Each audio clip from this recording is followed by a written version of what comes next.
Dinas Kesehatan Kota Langsa melaksanakan pencanangan Outbreak Response Immunization atau ORI polio untuk tahap 2.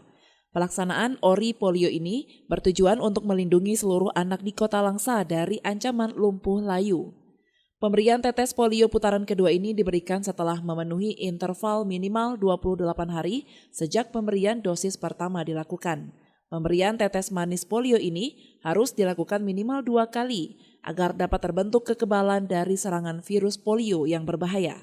Kepala Dinas Kesehatan Kota Langsa, Muhammad Yusuf Akbar mengatakan pelaksanaan kegiatan imunisasi polio ini terus berlanjut sehingga dapat mencapai target yang diharapkan, yaitu sekurang-kurangnya 95%.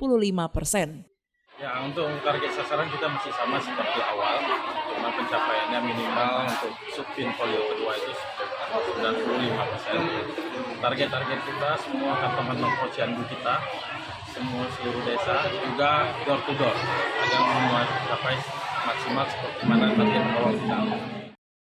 Sementara itu, PJ Wali Kota Langsa, Said Mahdum Majid, menyebutkan bahwa imunisasi merupakan upaya penanggulangan yang paling mudah dan cepat untuk memutus mata rantai penularan virus polio.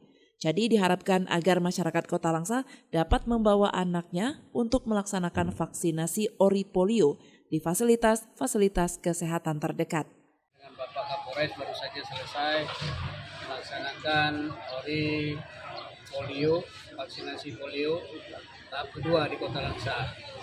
Mudah-mudahan seluruh masyarakat dapat memahami, terutama kepada orang tua, agar membawa anak-anak mereka itu ke tempat-tempat pelayanan kesehatan, pelaksanaan polio di posyandu-posyandu di dapur tertentu dalam wilayah Kota Langsa ini untuk melaksanakan mengikuti kegiatan polio ini agar anak mereka itu divaksin. Dipastikan semua anak Kota Langsa ini sudah harus tervaksin sehingga mereka terhindar dari lumpuh layu atau polio yang sangat mengerikan penyakit ini, sehingga kita harapkan Langsa benar-benar bebas daripada polio sampai dengan masa yang akan datang.